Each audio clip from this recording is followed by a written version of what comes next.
안녕하세요. 오늘도 사연 살롱을 찾아주셔서 감사합니다. 내 나이 벌써 60대가 된 할머니예요.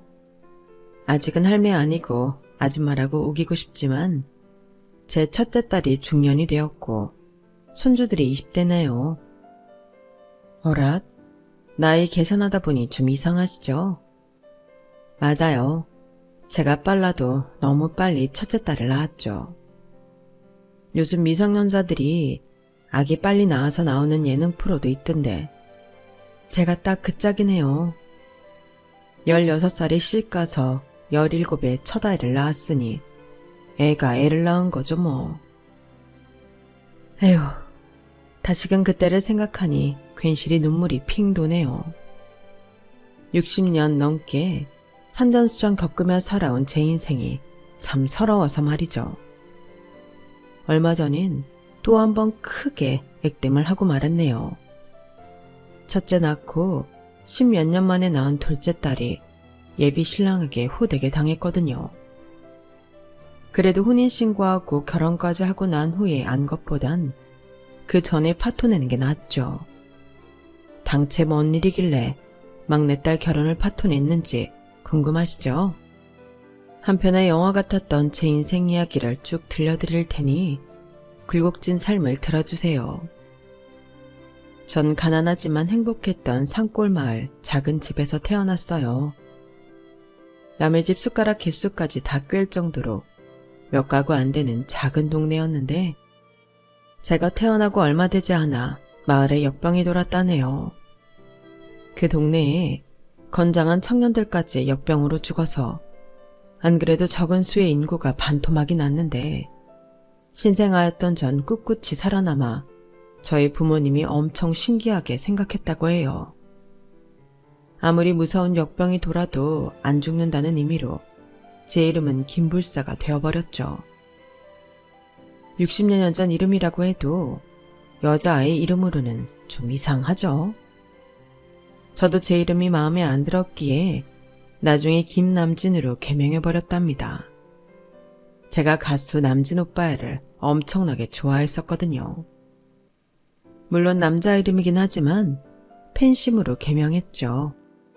지금도 흑수저들은 여전히 먹고 살기 힘들잖아요. 하물며 10수년 전엔 더 했겠죠. 아무리 쉬는 날 없이 흙먼지 다 뒤집어 쓰며 논밭에서 뒹굴며 일해도 딱 입에 풀칠할 돈만 떨어졌죠. 엄마 아빠 두 분 다 부지런한 분들이셨지만 가난의 굴레를 벗어나긴 참 힘들었어요. 게다가 너무 산골이었기에 전 다니던 초등학교가 없어져 1년을 꿇어야만 했고 중학교도 다니다가 폐교해서 결국 중학교 중퇴의 학력이 되고 말았네요. 그땐 노동력이 곧 돈이었기에 저희 부모님은 제가 학교 가는 것보다 농사일 밭일 도와주는 걸 더 좋아하셨죠. 그게 그때 당시 시골 분들의 마인드였어요.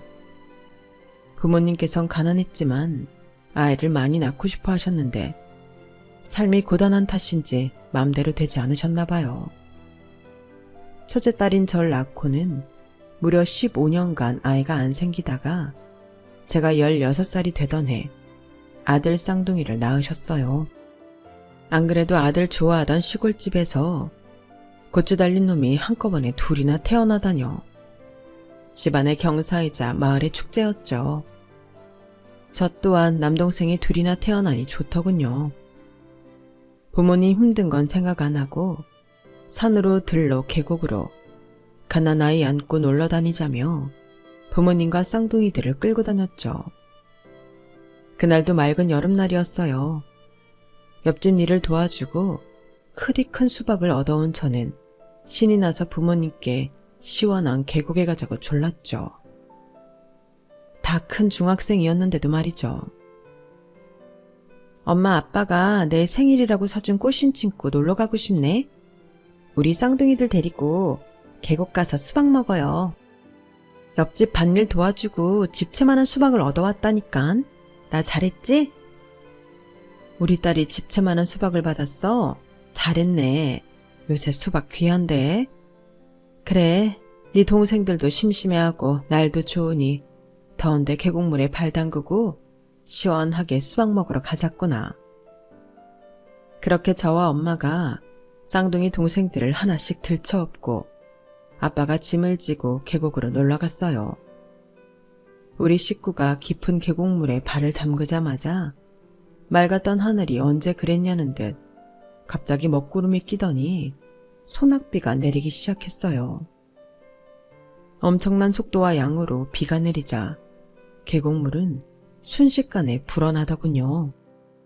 맑고 청아하게 느껴졌던 계곡은 이내 시커먼 악마가 되어 우리 식구를 집어삼키고 말았죠. 얼른 빠져나오려 발버둥을 쳤지만 전 발을 헛디뎌 물속으로 빠지게 되었고 아빠가 잠수에 제 몸을 들어 올려줘서 가까스로 밖에 나무를 잡고 버틸 수 있었죠. 그런데 아빠가 물속에서 나오지 못하고 버둥대고 있자 안 되겠는지 엄마는 나무를 붙잡고 서 있던 제게 본인 등에 엎여있던 쌍둥이 동생을 맡기고는 아빠를 구하러 들어갔어요. 그때 급속도로 흘러가던 큰 나뭇가지에 엄마가 머리를 맞고는 쓰러졌고 계곡물에 그대로 휩쓸려가고 말았죠. 여전히 물속에서 나오지 못한 아빠도 엄마와 함께 휘리릭 눈앞에서 사라졌어요. 저라도 물속에서 입수하여 부모님을 꺼내고 싶은 심정이 굴뚝 같았죠. 내 눈앞에서 단 몇 초 만에 엄마 아빠가 떠내려가자 정신이 하나도 없더군요. 엄마 아빠, 야 미친 하늘아, 비 좀 그쳐라. 우리 엄마 아빠 다 죽는다. 어떡해, 나 몰라. 살려주세요. 우리 엄마 아빠 좀 살려주세요. 쌍둥이들아, 우리 이제 어쩌면 좋니? 동생들도 제 품에서 너무 놀라서 세상이 떠나가라 울고 있었죠. 다행인지 어쩐지 몇 시간 뒤 하산하던 등산객 무리에 의해 저와 저한테 매달려 있던 쌍둥이 동생들은 구조되었어요. 엄마 아버지는 저 아랫마을에서 개울가에서 싸늘한 시체로 발견되고 말았죠. 다 제 탓인 것만 같았어요. 엄마 아버지요. 내가 계곡에 놀러 가자고 하지만 않았어도 이런 일은 벌어지지 않는 건데 내가 미친년이지. 내가 살인자야. 엄마 아빠, 나랑 동생들은 앞으로 어떻게 살아가요?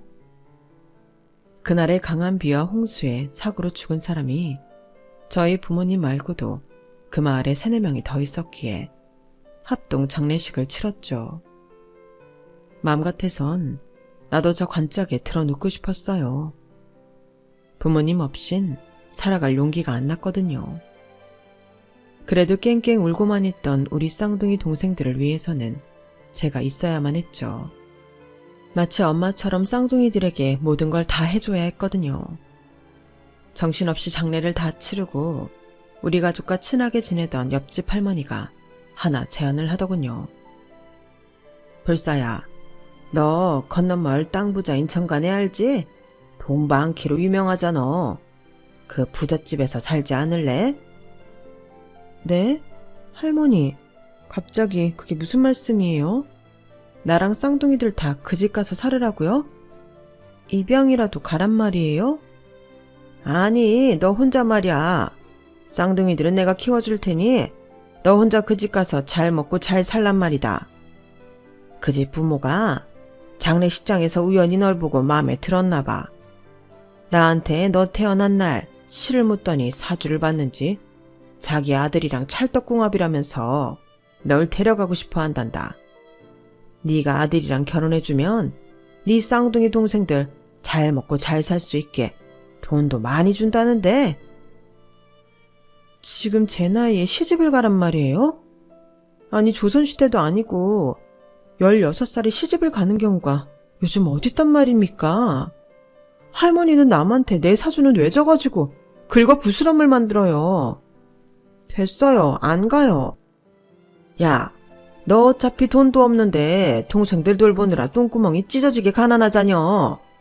중학교도 더 이상 못 가고 말이다. 너 하나 희생하면 쌍둥이 아가들이 고깃국에 밥 말아 먹을 수 있을 정도로 큰 돈을 준다는데 그거 하나 못하냐?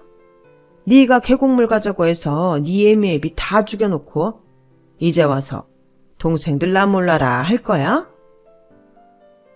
아니, 할머니는 뭔 말을 그렇게 심하게 해요? 당장 집으로 돌아가세요. 여기서 나가라고요.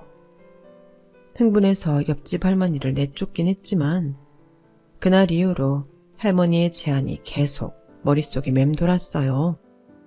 나 하나만 희생하면 우리 쌍둥이들이 따순 밥에 고깃국 먹으며 호강할 수 있다니 까지 시집 가버릴까 하는 생각이 떠나질 않았죠.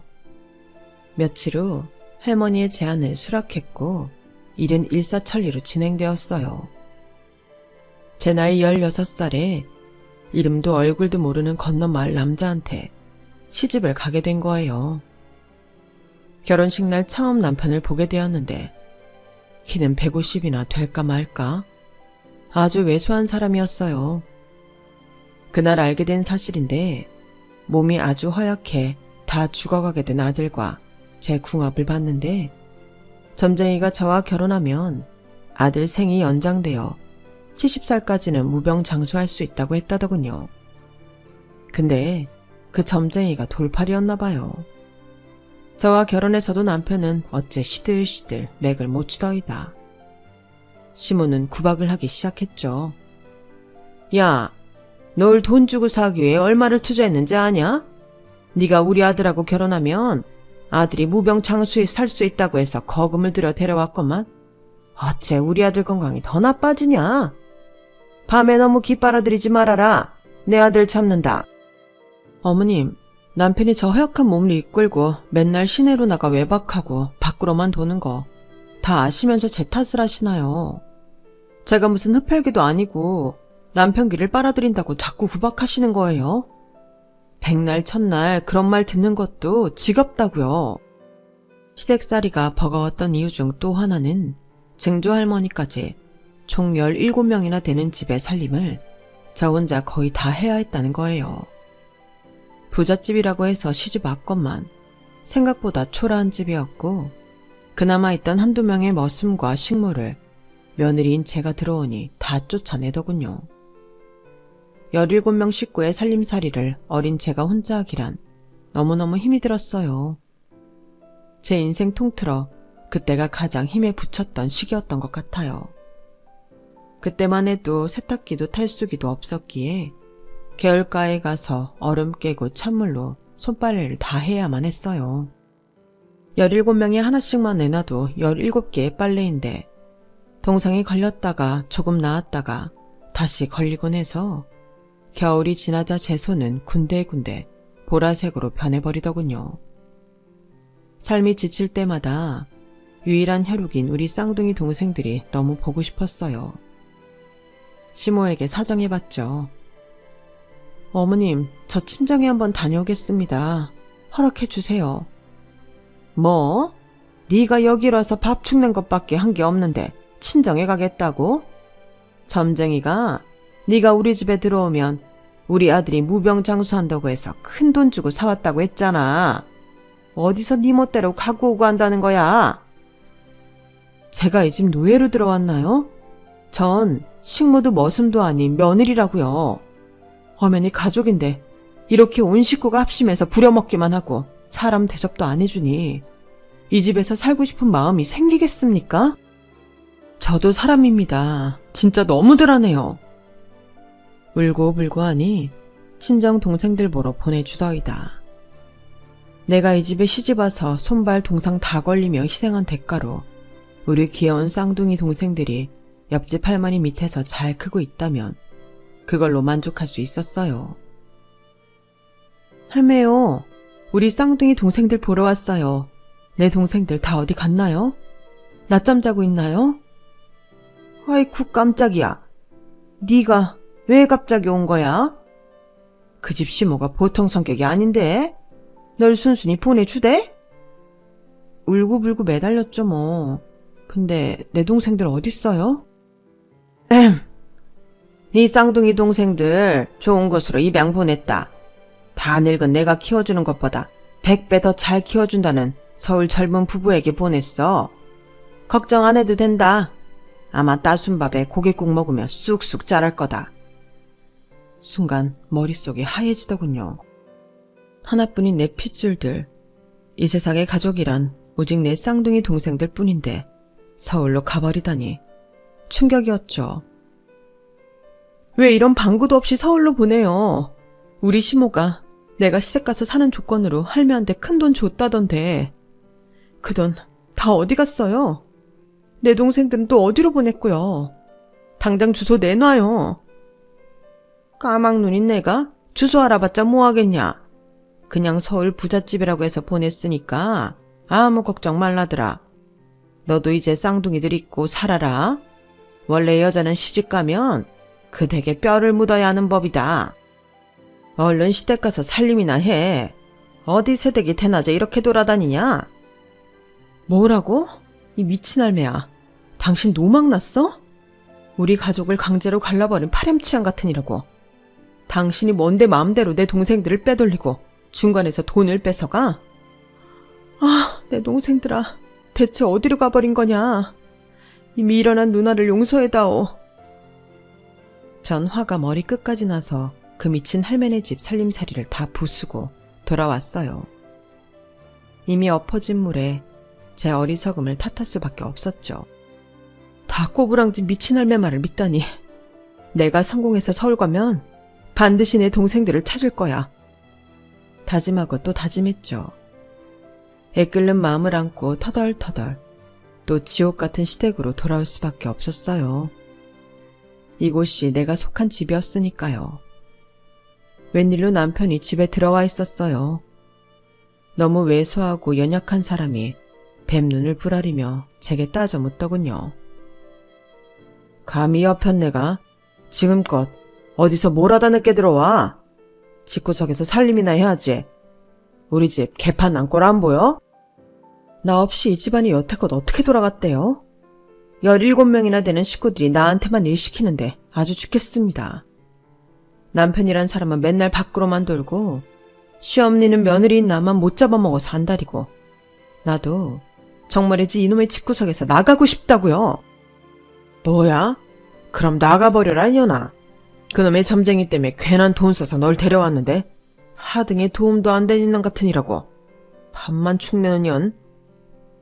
남편에게 이렇게 구박만 받으니 너무 서러워 에라 모르겠다 하고 시댁을 나왔어요. 다시금 내 부모님과 함께 살던 폐허가 된 집으로 기어들어갔죠. 그나마 가장 따뜻한 곳을 골라 잠을 청하고 이튿날 대낮이 되어서야 시댁으로 돌아갔어요. 제가 대문에 들어서자 웬 대야가 저에게 날라오는 게 아니겠어요? 시모의 고성과 함께 말이죠. 와장창 다 깨지는 소리가 나더니 야 이년아, 너 때문에 우리 아들이 죽었다. 네가 잔소리하고 나가는 바람에 우리 아들이 열받아서 술집 찾아 나섰다가 발을 헛디뎌 큰 바위에 머리 부딪히고 뇌진탕으로 죽었다고. 다 니년 때문이다. 아이고 내 팔자야. 이 내 아들 잡아먹은 년 같으니라고. 당장 내 눈앞에서 사라져. 네가 있으면 필시 우리 집까지 잡아먹을 게 뻔하다. 내 아들, 불쌍한 내 아들아. 너무도 허무하게 전 시댁에서 쫓겨나고 말았어요. 남편 시신 한번 못 본 채 큰 잘못이라도 한 듯 간단한 짐만 대충 싸서 얼른 나가야 했죠. 짐을 부여잡고 눈물 범벅이 되어 폐허가 된 친정으로 향하는데 이상하게 속이 미식미식했어요. 싸늘한 친정집 앞에 와서 그때까지 먹은 걸 다 토하고 말았죠. 상황이 상황인지라 체하든지 말든지 상관도 안 하고 얼른 집을 다시금 사람이 살 수 있는 공간으로 치워야 했어요. 그렇게 정신없이 치우고는 산에서 나무 몇 개를 해와 장작불을 지피고 몸을 녹였죠. 몸이 따뜻해지자 또다시 구토가 시작되었어요. 이상하다. 왜 이러지? 생각해 보았더니 생일을 할 날짜가 지났는데 안 하고 있더군요. 설마란 생각도 있었고 무섭기도 해서 병원 가기를 미루고 있다가 그 후로 점점 아랫배가 단단해지더니 점점 불러오더군요. 임신이었어요. 남편 죽은 날 임신 사실을 알게 된 사람이 과연 몇이나 있을까요? 그냥 모든 게 무섭더군요. 돈 벌 줄도 몰랐기에 그때까지 먹는 건 산에서 나물이나 대충 캐서 익혀서 먹고 살았는데 더 이상은 안 되겠더라고요. 그래, 내 아기는 내가 지켜야지. 돈을 좀 모아서 아기 키울 대비를 해야겠다. 읍내까지 나가서 구인 광고가 나온 신문 하나를 얻어왔어요. 시골집에서 버스를 타고 가면 닿는 곳에 교도소가 있었는데 그곳 직원 식당에서 아줌마를 구한다더군요. 아직 배가 많이 나온 건 아니니 어벙벙한 옷을 입고 임신 사실을 숨기고는 교도소 직원 식당에 취직했죠. 물론 이력서 안에 나이도 20살이라고 적었어요. 실제 나이와 임신 사실을 숨긴 채 일하는 것이니만큼 남들보다 더 열심히 일했어요. 혹시나 비밀이 밝혀져서 잘릴까봐요. 그렇게 난생 처음 월급이라는 걸 따박따박 받아봤네요. 나와 내 아기가 살 수 있는 토대가 마련되고 있다는 사실에 감사하고 또 감사했죠. 하루 2끼 정도 먹는 걸 제외하고는 한 푼도 안 쓰고 다 모았어요. 통장 잔고를 볼 때마다 뿌듯하더군요. 그렇게 열심히 하는 절 보고 한 신입 교도관이 관심을 갖기 시작했어요.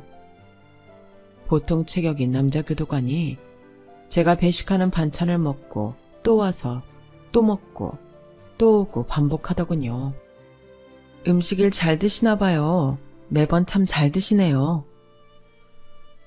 체하는 한이 있더라도 불사시 한 번이라도 더 벌어 계속 먹는 거죠.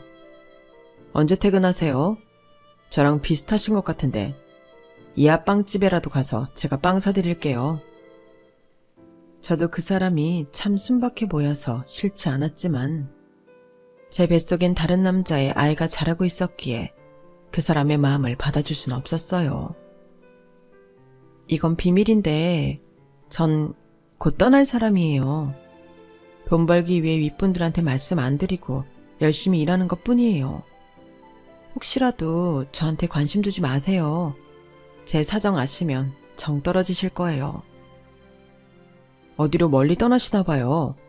지금 불사씨 옆에 다른 남자가 있는 건 아니잖아요. 그거면 됐어요. 저한테 마음 열릴 때까지 기다릴 거예요. 이따 빵집에서 꼭 한번 만나서 1대1로 대화 나누고 싶어요. 교도소 앞에서 기다릴게요. 전 안 되겠다 싶어 그날 빵집에서 신입 교도관인 박수찬, 이 남자에게 모든 사실을 털어놓았어요. 사별한 남편과 당일 알게 된 임신 사실, 시댁에서 쫓겨나서 나 혼자 살고 있기에 출산하기 전까지 돈을 조금이라도 더 모아야 한다는 당시 제 상황까지 거짓없이 다 털어놓았죠. 제 나이까지 말이죠. 그리고는 고개를 푹 숙이고 하염없이 울었어요. 제가 겪어온 이야기를 하면서도 제 인생이 너무 가여웠거든요. 한참을 울다 제 앞에 앉아있는 그 남자를 보니 눈이 시뻘개져서 같이 울고 있더군요. 그냥 내 이야기에 공감해준 것 같아 고마웠어요. 하지만 이젠 더 이상 날 찾지 않겠지라고 생각하며 자리를 뜨려고 했죠. 잠깐만 앉아봐요, 불사씨. 아직 20살도 안 됐는데 너무 많은 걸 겪어왔네요. 나도 홀어머니 모시며 어렵게 살아왔지만 나보다 어린 불사씨가 산전수전 다 겪은 걸 생각하니 너무 불쌍하네요. 일단 내가 불사씨와 아이를 3년간 잘 키워줄게요. 그대가 20살 되는 날 우리 혼인신고하고 결혼합시다. 그는 아이를 출산하는 날도 함께 있어 주었고 혼자 아기를 키우는 날 위해 키다리 아저씨처럼 물심양면으로 도와줬어요. 너무 송구스러워 거절하고 또 거절했지만 매달 자기 월급의 일정 금액을 떼어 저에게 붙여주었어요. 그 금쪽 같은 돈으로 전 아이를 키우며 혼자 살 수 있었고 어느새 우리 아이는 수찬 씨를 아빠로 알며 자라고 있었죠. 우린 제가 20살이 되던 해 자연스레 살림을 합치고 혼인신고를 했어요. 그 3년의 기간 동안 그 남자는 내 남편이자 아빠이자 엄마 역할을 다 해주었어요.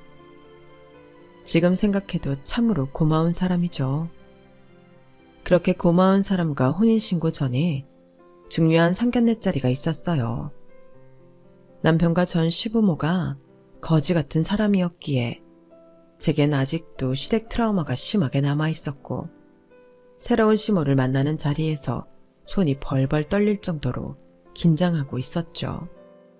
그런데 너무도 천사 같은 미소를 장착하고 허리가 구부러진 노인분이 내게 걸어오시더군요. 제 손을 덥석 잡으며 말했어요. 아유, 섹시해. 섹시해. 예쁜 섹시가 그런 모진 인생을 살아왔어 그래. 내 마음이 다 아리는구먼. 이 아이가 그 예쁜 미연이라는 아이로구나. 이제 앞으로 나에게 친할머니라고 부르렴. 우린 한 가족이니까 말이다. 라는 말과 함께 제 딸아이까지 꼭 안아주시더군요. 저희 첫째 딸도 좋았는지 시모 품에 안겨 애교까지 부리더군요. 가슴이 뭉클했어요. 남편 딸이 아닌 걸 다 알고 계시면서도 저렇게 잘해줄 수 있다니 제 친부모님같이 느껴지더군요. 어머님, 진작 찾아뵀어야 하는데 죄송합니다. 제 딸한테까지 이렇게 잘해주셔서 감사해요. 고맙습니다, 정말. 초혼이었던 남편에 비해 그때 당시 저의 상황이 너무 비루하다고 느껴져서 자신이 없었는데 남편과 시모가 잘해주니 몸둘 바를 모르겠더군요.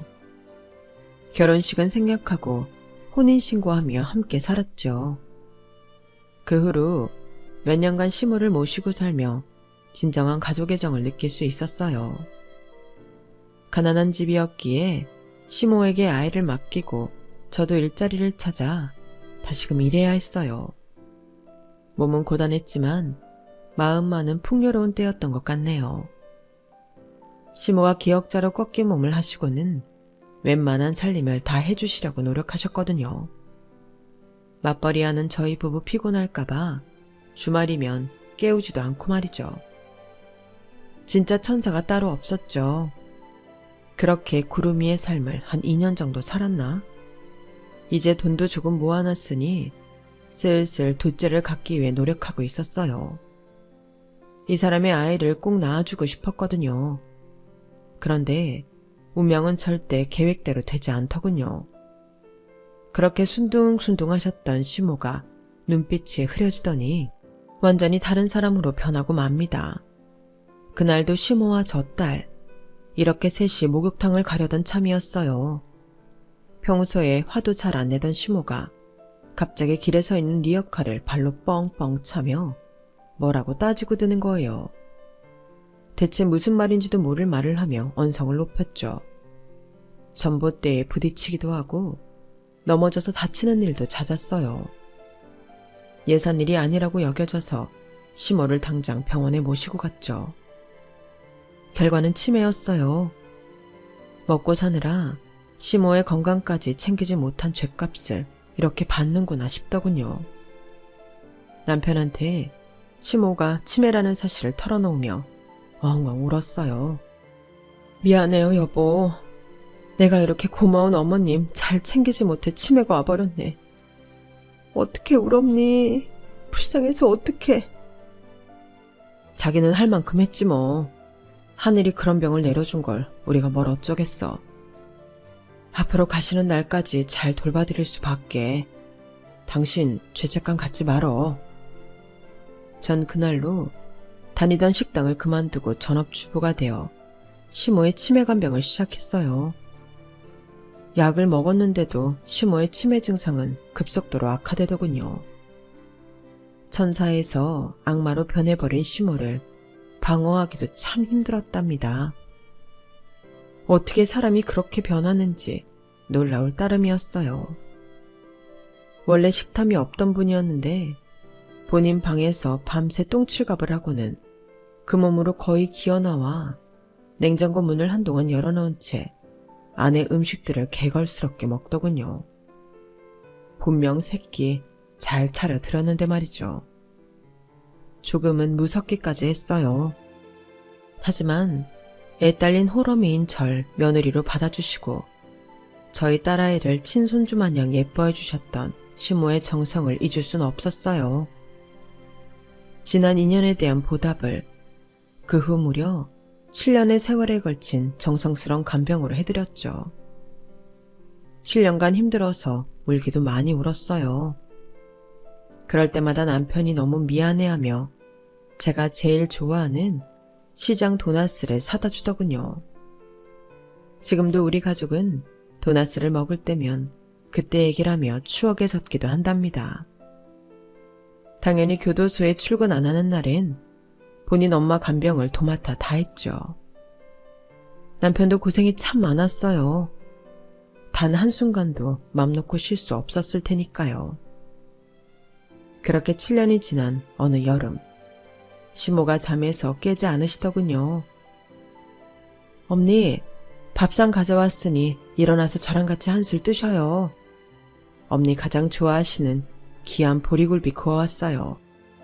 차가운 녹차도 준비했으니 밥 말아서 같이 맛있게 드십시다, 엄니. 제가 아무리 깨워도 시모는 일어나지 않았고 구급차를 불러 응급실로 갔으나 이미 돌아가셨다고 하더군요.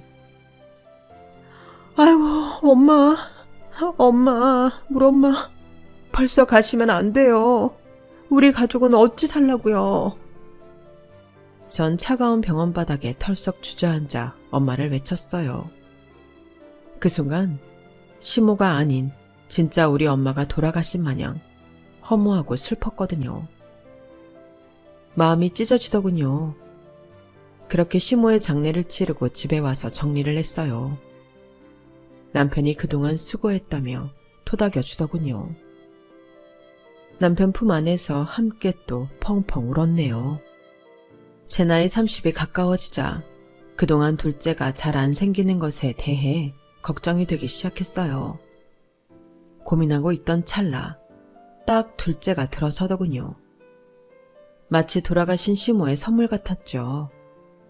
전 첫째 딸이 있으니 내심 아들이었으면 좋겠다고 바랬지만 또 딸이었어요. 남편은 오히려 딸이라고 하니 뛸 듯이 기뻐하더군요. 딸 부자 아빠 되니 너무 좋다.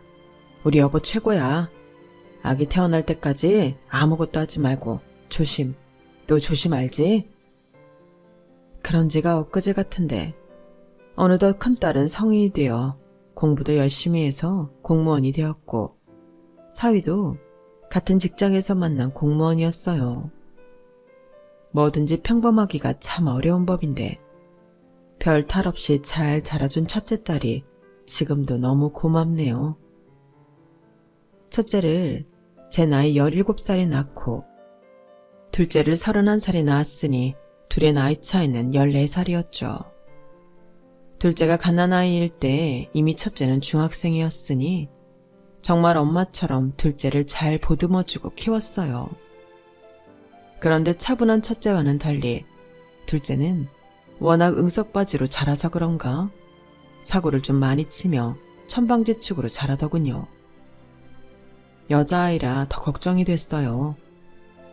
팔랑귀에 나쁜 친구들에게 잘 속아 넘어가기 일쑤였고 외모도 객관적으로 괜찮으니 늘 주변에 남자애들이 꼬이더군요. 그래도 대학교 잘 졸업하고 어린이집 교사가 되어 적은 월급이지만 꼬박꼬박 저축도 하더군요. 그렇게 잘 자라준 것이 천만 다행이라고 생각했어요. 어느덧 둘째 딸이 30이 되어 결혼할 남자가 생겼다고 하더라고요. 그동안 부모의 간섭이 싫어 남자친구 얘기도 잘 안 하던 막내가 저렇게 당당하게 말하는 걸 보니 진짜 시집갈 남자가 생겼나 보다 했죠. 우리 미래가 드디어 엄마 아빠한테 남친 공개를 하는 거야? 근데 결혼까지 생각한다고? 대체 어떤 남잔데? 청담동 사는데 나이는 나보다 8살 많은 38살이고 부모님 투자사업 물려받으려고 경영 수업 중이에요. 또 본인 거라며 강남에 유명 매장이 새 들어있는 건물 보여주는데 건물 시세가 무려 780억이라네요. 투자회사 운영하는 만큼 현금도 엄청 많다고 하더라고요. 완전히 백마탄 왕자님이죠? 엄마 아빠, 나 강남 사모님 되게 생겼어요. 엄마인전 덜컥 겁부터 났어요. 그런 집안 자제면 같은 클래스의 며느리와 처갓집을 원하지 않을까? 그 집 시대거른들을 만나 뵙고? 당연하죠. 두 분 다 미국에서 박사까지 따신 분들이고 사업도 오래 하셔서 오히려 영어가 편하신 분들이더라고요. 교양과 기품이 넘치고 저도 며느리로서 굉장히 마음에 들어 하셨어요. 아참, 남친이 이거 엄마 아빠 선물이라며 전해주래요. 딸내미 남친이 줬다는 선물은 바로 명품 스카프였어요. 애들 아빠한테 준 건 명품 벨트였고요. 이게 뭐야? 헤르메스? 아니 엄마, 에르메스라는 제일 비싼 명품 브랜드예요. 아, 불쌍한 우리 엄마, 명품도 잘 모르시는구나. 나야 뭐 루이비통 정도만 알지 딴 건 몰라. 이런 게 얼마나 하는데. 잘 모르긴 해도 수십만 원이겠죠? 이깟 천대기 한 장에 수십만 원이라고? 나 부담스러워서 싫어. 도로 갖다 줘. 에이 엄마, 도로 갖다 주면 더 없어 보이죠? 그냥 해요. 아빠도 벨트 그냥 차고 다니세요. 억지로 선물을 장롱에 넣어놓고는 한 번도 매지 않았네요. 제 머릿속엔 걱정만 가득했죠. 전 전업주부에 애들 아빠는 교도관인 평범한 우리 집안에 그 정도로 야단스럽게 부자인 사위가 들어온다고? 뭔가 좀 어색했어요. 하지만 진짜 우리 막내를 시집 보낸다는 전제하에 현실적인 대화를 나누었죠. 미래야, 너 모아놓은 돈은 좀 있어? 너도 결혼하려면 혼수는 제대로 해가야 할 거 아니야. 엄마 아빠가 모아놓은 돈까지 합쳐서 최대한 잘 해보내야 하니 통장 꺼내봐. 저 모아놓은 돈이 좀 있었는데 남친 회사에 투자했어요. 남친 집안이 운용하는 자산이 무려 3천억에 달하는데 이번에 큰 수익 날 투자처가 있어서 내가 모은 돈 다 그곳에 투자한 상태예요. 남친의 현재 상황 실시간으로 다 보여주고 있는데 벌써 수익이 상당히 났더라고요. 제가 6년간 어린이집 다니며 모아놓은 돈 6천만 원이 이미 1억이 된 거 있죠? 저보다 남편이 더 깜짝 놀란 듯 했어요. 뭐? 네가 여태껏 모아놓은 돈을 다 투자했다고? 한두 푼도 아니고 6천만 원을? 아니, 그렇게 큰 돈을 엄마 아빠한테 상의도 없이 남친한테 덜컥 줘버리면 어떡해. 여튼 상견례 날짜가 내일 모레라니 아빠가 직접 만나서 두 눈으로 확인해야겠다. 그렇게 혼란스러운 와중 상견례 날 아침이 밝았어요. 여느 날과 같이 TV를 틀어놓고 막내딸과 저희 부부는 아침을 먹고 있었죠. 무심히 TV 홈쇼핑 채널을 보던 제 딸은 갑자기 눈이 동그래지더군요. 어? 왜 홈쇼핑에 우리 시부모님이 나오시는 거지? 저기 무슨 투자 채널인가? 뭐? 저게 무슨 투자 채널이야. 홈쇼핑 채널에서 갈비 팔고 있구만. 무슨 니네 시부모가 TV에 나온다는 거야. 진짜 네가 만난 시부모 맞아? 아, 네 맞아요 엄마 아빠. 저기 열심히 갈비 뜯고 있는 할머니 할아버지가 내가 호텔 레스토랑에서 만난 시부모님들 맞는데? 이게 대체 어떻게 된 일이지? 무슨 알바라도 하시나? 전 순간 얼음이 돼서 한마디도 못하고 있었고 교도관인 남편은 흥분해서 딸에게 따져 물었어요. 야, 수천억 자산가가 홈쇼핑 채널에서 갈비 뜯는 알바를 왜 하냐? 상견례 시간 좀 앞당겨봐. 여기서 괜히 결혼 파토 내면 우리 딸 돈 다 갖고 잠적할 수 있으니 최대한 자연스럽게 상견례 자리에 가자고. 그렇게 우린 저녁이었던 상견례 시간을 점심으로 당겨서 하기로 했어요. 두근거리지만 비장한 마음으로 상견례 장소로 향했죠. 예비사돈의 식구들은 멀리서부터 고상한 척하며 우리에게 다가오고 있더군요. 시부모들은 TV 홈쇼핑에서 봤던 무명 배우인지 뭔지가 맞았어요. 부동산만 780억짜리 갖고 있다던 38살의 사위가 우리에게 인사하더군요. 어머님, 아버님, 미래와 결혼을 약속한 김유람이라고 합니다. 만나 뵙게 되어 반갑습니다. 저의 얼굴을 제대로 확인도 안 하고 90도로 인사하는 예비사위에게 남편은 냅다 육두문자로 욕을 하더군요. 야, 이 새끼야, 뭐? 김유람? 너 김철돌 맞지? 네가 38살이라고? 내가 너 교도소 들락날락거리는 거 본 게 몇 번이고 네 나이 신상 다 아는데 어디서 사기를 쳐먹어?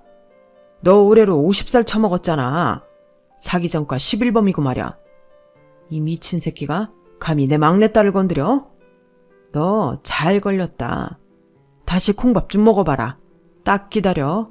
아는 경찰하고 검사 형님들한테 전화 좀 하게. 박수창 교도관님. 아니 이럴 수가?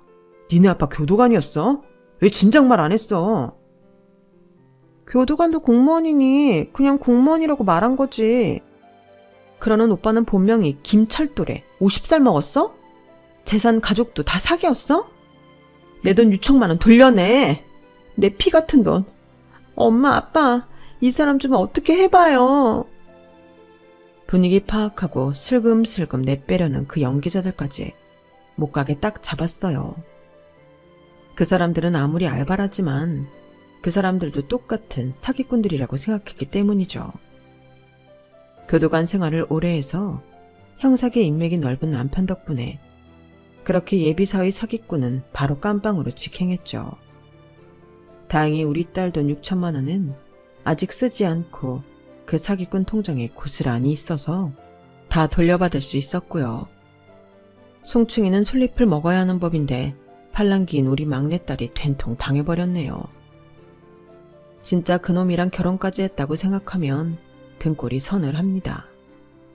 우리나라는 사기죄에 너무 간대해서 그 사기꾼 놈 징역도 얼마 안 나왔는데 사회에 나와서 또 여러 사람들에게 사기쳐 먹지 않을까 우려되네요. 요즘 100세 시대라는데 60대임에도 아직 건강한 제가 앞으로 인생을 살면서 또 어떤 일이 닥칠지 모르겠습니다. 애들 다 잘 키워서 취업까지 시키고 제 할 몫은 다 했다고 생각하는데 딸내미가 사기 결혼까지 당할 뻔하니 세상이 좀 두려워지네요. 하지만 산전수전 공준전까지 다 겪은 저이기에 어떤 일이 일어나도 잡초처럼 다시 일어나야겠죠. 인생 한 번 사는 거 저처럼 드라마틱하게 사는 것도 심심하지 않은 것 같습니다. 그저 무탈한 게 최고인 것 같아요. 여러분도 무탈하게 하루하루 소소한 즐거움을 느끼면서 사시길 바라겠습니다. 어떤 일이 벌어지든 간에 그럼에도 불구하고 살아야 하는 게 인생 아니겠습니까? 모두들 건강하고 행복하게 사시길 빌겠습니다. 여러분, 사연 댓글에 응원과 현명한 조언 부탁드려요. 좋아요와 구독은 저에게 큰 힘이 됩니다. 오늘도 좋은 일 가득하세요.